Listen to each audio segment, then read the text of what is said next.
Memasuki tahun 2026, wajah geopolitik dunia tidak lagi sama seperti yang kita kenal beberapa tahun lalu. Saat ini, Indonesia berada tepat di titik poros persaingan dua raksasa dunia yang memiliki gaya kepemimpinan sangat kontras. Di satu sisi, Donald Trump kembali ke kursi kepresidenan Amerika dengan doktrin America First yang lebih tajam. Sementara di sisi lain, Xi Jinping terus memperkuat ambisi mimpi Tiongkok untuk menguasai jalur perdagangan global. Jakarta kini tidak punya pilihan lain selain berdiri tegak di tengah tarikan dua kutub yang sama-sama memiliki pengaruh besar terhadap ekonomi. Kita, situasi ini ibarat Indonesia, sedang berada di antara dua gajah yang sedang bertarung namun sekaligus ingin mengajak kita berteman. Washington memiliki kekuatan militer dan pasar finansial yang selama ini menjadi standar dunia. Sedangkan Beijing memegang kunci investasi infrastruktur dan teknologi masa depan yang sudah terlanjur tertanam dalam di Nusantara. Kita tidak bisa begitu saja meninggalkan salah satunya, karena setiap keputusan untuk condong ke satu pihak akan langsung mengundang reaksi keras. Bahkan tekanan ekonomi dari pihak yang merasa ditinggalkan. Namun, yang menarik di tahun 2026 ini adalah bagaimana Presiden Prabowo mulai memposisikan Indonesia bukan sebagai pion, melainkan sebagai pemain catur. Indonesia menyadari bahwa kita adalah pasar besar dengan sumber daya mineral yang menjadi rebutan dunia untuk revolusi energi hijau. Posisi rebutan inilah yang sebenarnya menjadi senjata utama kita. Kita tidak lagi datang memohon investasi, melainkan mereka yang datang menawarkan proposal dengan berbagai janji manis untuk memikat hati Jakarta agar tidak terlalu dekat dengan pesaing mereka. Kritik utamanya tetap ada pada risiko yang membayangi di balik kenyamanan posisi ini. Sejauh mana kita bisa menjaga keseimbangan ini sebelum salah satu pihak kehilangan kesabaran? Manuver Jakarta saat ini adalah sebuah perjudian tingkat tinggi, di mana kesalahan kecil dalam mengambil keputusan dagang atau pernyataan politik bisa berujung pada sanksi ekonomi dari Gedung Putih atau penarikan modal besar dari Beijing. Kita sedang berjalan di atas tali tipis geopolitik yang sangat licin, di mana satu kaki harus menyenangkan Barat dan kaki lainnya harus menopang investasi dari Timur. Disinilah peran masyarakat untuk tetap waspada dan kritis terhadap setiap langkah yang diambil pemerintah. Kita perlu memahami bahwa setiap bantuan atau investasi dari dua raksasa ini tidak pernah gratis. Selalu ada harga kedaulatan yang mereka incar di balik layar. Geonusa Journal hadir untuk membedah agar kita tidak sekadar bangga melihat Indonesia menjadi rebutan, tapi juga sadar bahwa kita sedang berada dalam pusaran persaingan yang bisa mengubah nasib anak cucu kita jika kita tidak pandai bermanuver. Kembalinya Donald Trump ke panggung dunia membawa gaya diplomasi yang sangat praktis dan transaksional. Bagi Trump, hubungan internasional bukanlah soal nilai-nilai demokrasi atau persahabatan lama, melainkan soal bisnis. Pertanyaan pertama yang ia ajukan kepada setiap negara mitra adalah, seberapa besar keuntungan yang bisa didapatkan Amerika dari Anda? Inilah yang memicu lahirnya Perjanjian Dagang Baru Erias, di mana Indonesia dipaksa melonggarkan aturan TKDN demi menjaga agar tarif ekspor produk kita ke Amerika tidak dicekik oleh kebijakan proteksionismenya. Jakarta sadar bahwa Trump adalah tipe pemimpin yang suka melakukan tekanan langsung untuk mendapatkan apa yang ia inginkan. Tarikan Washington ini sangat kuat karena mereka memegang kunci akses ke pasar konsumen terbesar dan teknologi finansial yang kita butuhkan. Namun, harga yang harus dibayar cukup mahal.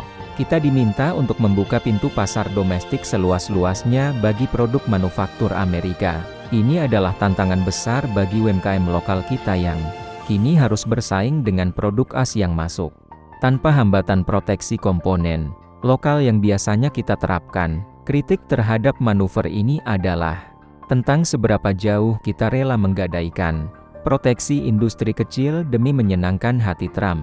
Jakarta mencoba melakukan border kebijakan agar produk nikel dan mineral kita tidak diboikot atau dilarang masuk ke rantai pasok industri masa depan di Amerika. Namun, kita harus bertanya, apakah relaksasi ini akan benar-benar membawa investasi pabrik ke Indonesia? Atau justru hanya menjadikan kita pasar pembuangan barang-barang manufaktur mereka yang tidak lagi menggunakan satupun buruh dari Indonesia? Selain ekonomi, Trump juga menarik Indonesia untuk lebih tegas dalam urusan keamanan di kawasan Pasifik.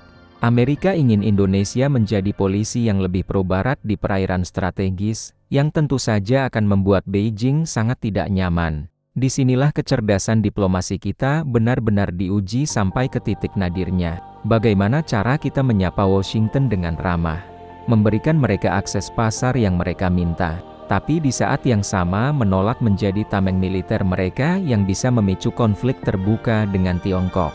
Pada akhirnya, tarikan Trump adalah ujian bagi ketahanan nasional kita dalam menghadapi gaya diplomasi koboi yang meledak-ledak. Indonesia harus mampu membuktikan bahwa kita adalah mitra yang berdaulat, bukan sekadar pelanggan yang bisa didikte. Manuver cerdas Jakarta seharusnya tidak hanya berhenti pada penandatanganan kesepakatan di atas kertas, tapi juga memastikan bahwa setiap inci kelonggaran yang diberikan kepada Amerika dibayar lunas dengan transfer teknologi dan akses pasar yang setimpal bagi produk-produk asli buatan rakyat Indonesia. Di sisi lain dari papan catur ini, Xi Jinping terus bergerak dengan ambisi yang lebih halus namun sangat dalam melalui kekuatan ekonomi. Tiongkok menyadari bahwa Indonesia adalah kunci utama dari kesuksesan inisiatif perdagangan mereka di Asia Tenggara. Ambisi Xi bukanlah menaklukkan kita dengan senjata, melainkan dengan ketergantungan infrastruktur. Mulai dari kereta cepat yang melaju antar kota, pusat data berbasis kecerdasan buatan, hingga smelter nikel raksasa di berbagai pulau. Hampir semuanya kini memiliki jejak kaki pendanaan dan teknologi dari Beijing. Ketergantungan ini adalah bentuk soft power yang sangat mengunci kedaulatan kita di masa depan. Begitu sistem transportasi, energi, dan komunikasi kita terintegrasi dengan teknologi Tiongkok, maka akan sangat sulit bagi Indonesia untuk beralih ke penyedia lain atau bahkan sekadar mengambil posisi politik yang berbeda dengan Beijing. Inilah yang disebut dengan diplomasi ekonomi yang mengikat. Sebuah ambisi untuk menjadikan Nusantara sebagai bagian tak terpisahkan dari ekosistem ekonomi Tiongkok, yang sedang berusaha menjadi pusat dunia yang baru. Kita harus mengkritisi fenomena ini dengan jernih agar tidak terjebak dalam euforia pembangunan fisik semata. Indonesia memang mendapatkan kemajuan infrastruktur secara instan yang mungkin butuh waktu puluhan tahun jika kita bangun sendiri. Namun, kita juga kehilangan kedaulatan teknis karena hampir seluruh rantai pasok, suku cadang, hingga tenaga ahli tingkat tinggi masih didatangkan dari daratan Tiongkok. Ambisi Xi Jinping adalah memastikan bahwa Indonesia menjadi penyedia bahan baku yang patuh dan pasar konsumen yang ketergantungan pada teknologi mereka. Merespons ambisi ini, Jakarta melakukan manuver yang cukup berani dengan mulai menuntut persyaratan yang lebih ketat bagi investasi Tiongkok. Indonesia menyadari bahwa Xi Jinping sebenarnya sangat membutuhkan kita, terutama karena nikel dan gas alam kita adalah napas bagi industri baterai dan energi hijau mereka yang sedang merajai dunia. Posisi tawar inilah yang kini digunakan Jakarta untuk menekan Beijing agar mau memberikan transfer ilmu pengetahuan secara nyata, bukan sekadar mempekerjakan buruh kasar lokal di proyek-proyek raksasa mereka. Situasi ini adalah bukti bahwa di tahun 2026, kedaulatan sebuah bangsa ditentukan oleh siapa yang memegang kendali atas teknologi dan sumber daya. Ambisi Xi Jinping memaksa kita untuk belajar lebih cepat dan mandiri agar tidak hanya menjadi penonton di rumah sendiri. Geonusa Journal melihat bahwa manuver Jakarta terhadap Tiongkok harus terus diperkuat dengan kebijakan yang berpihak pada kepentingan nasional, sehingga setiap bantuan yang datang dari Beijing benar-benar menjadi tangga menuju kemandirian, bukan jeratan yang membuat kita sulit melangkah di masa depan.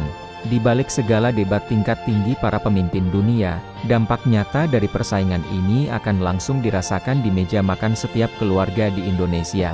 Persaingan antara Trump dan Xi Jinping memicu ketidakpastian harga pangan, energi, dan barang-barang kebutuhan pokok yang seringkali naik turun mengikuti suhu politik global.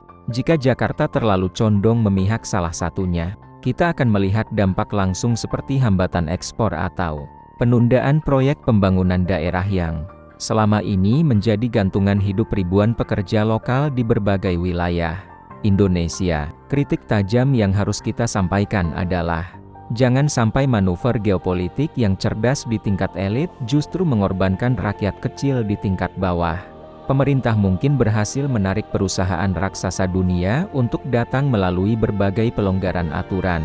Namun, jika UMKM kita mati satu persatu karena tidak kuat melawan serbuan produk asing, maka kemenangan diplomatik itu sebenarnya semu.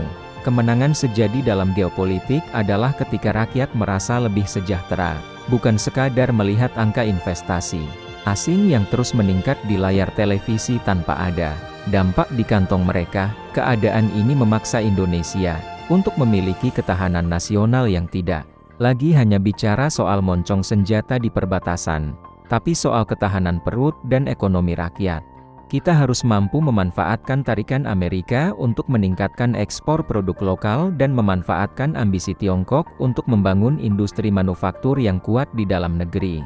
Jika kita gagal melakukan ini, Indonesia hanya akan menjadi arena pertempuran produk asing, di mana rakyat kita hanya menjadi penonton yang membiayai keuntungan perusahaan luar lewat konsumsi harian mereka. Ada risiko besar di mana kesepakatan besar yang dibuat demi kepentingan geopolitik justru menciptakan ketimpangan baru. Misalnya, ketika industri nikel kita sangat maju karena dukungan China, namun masyarakat di sekitarnya tetap hidup dalam kemiskinan atau kerusakan lingkungan. Atau saat kita membuka pasar untuk produk teknologi Amerika, namun anak muda kita hanya menjadi pengguna konten dan bukan pencipta teknologi itu sendiri.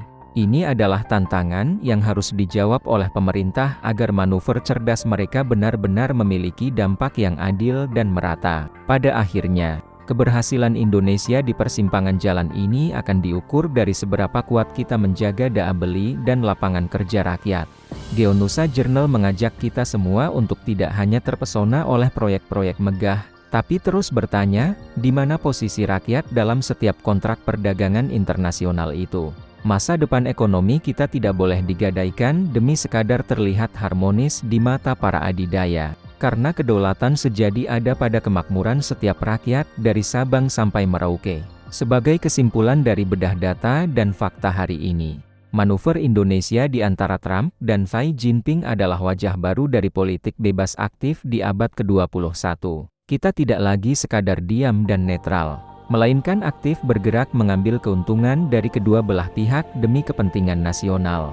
Jakarta sedang menunjukkan bahwa di dunia yang kini terbagi menjadi banyak pusat kekuatan, negara dengan posisi strategis, seperti Indonesia bisa menjadi penentu arah jika kita mampu memainkan kartu geopolitik dengan tenang dan penuh perhitungan. Kita harus mengerti bahwa tarian diplomatik ini tidak akan pernah berakhir selama persaingan kekuatan global masih ada. Strategi bebas aktif kita bukan berarti kita tidak punya pendirian, tapi justru kita punya pendirian yang sangat kuat, yaitu kepentingan rakyat Indonesia di atas segalanya. Kita menerima investasi dari timur dan menjaga hubungan dagang dengan barat, sambil perlahan-lahan membangun otot ekonomi kita sendiri agar suatu saat nanti, Indonesia tidak lagi perlu bergantung pada belas kasihan salah satu raksasa tersebut. Namun, kita juga diingatkan untuk tidak menjadi terlalu sombong atau lengah dengan posisi tawar yang kita miliki sekarang. Kekuatan global bisa berubah dalam sekejap. Kebijakan Trump bisa berubah, dan stabilitas ekonomi Tiongkok pun bisa goyah. Oleh karena itu, manuver cerdas kita harus dibarengi dengan pembangunan fondasi ekonomi dalam negeri yang kokoh.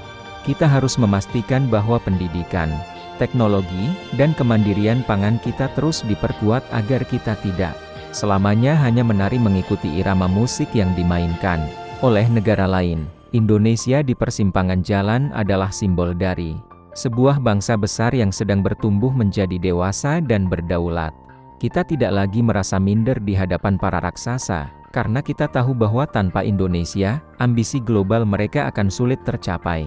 Kedaulatan bukan diberikan oleh negara lain, tapi diperjuangkan melalui kebijakan yang cerdas, keberanian untuk berkata tidak pada hal yang merugikan, dan kemauan untuk terus bersatu menjaga kepentingan Nusantara. Di tengah gempuran kepentingan luar yang sangat masif, teruslah kawal setiap langkah kedaulatan kita dan jangan biarkan diskusi geopolitik hanya menjadi milik para elit. Mari kita tetap kritis, tetap waspada, dan terus mencintai tanah air ini dengan cara memahami posisi kita di panggung dunia. Terima kasih telah mendengarkan pembahasan mendalam ini di Geonusa Journal. Teruslah berkarya, teruslah mandiri, dan mari kita jaga kedaulatan Nusantara bersama-sama. Merdeka!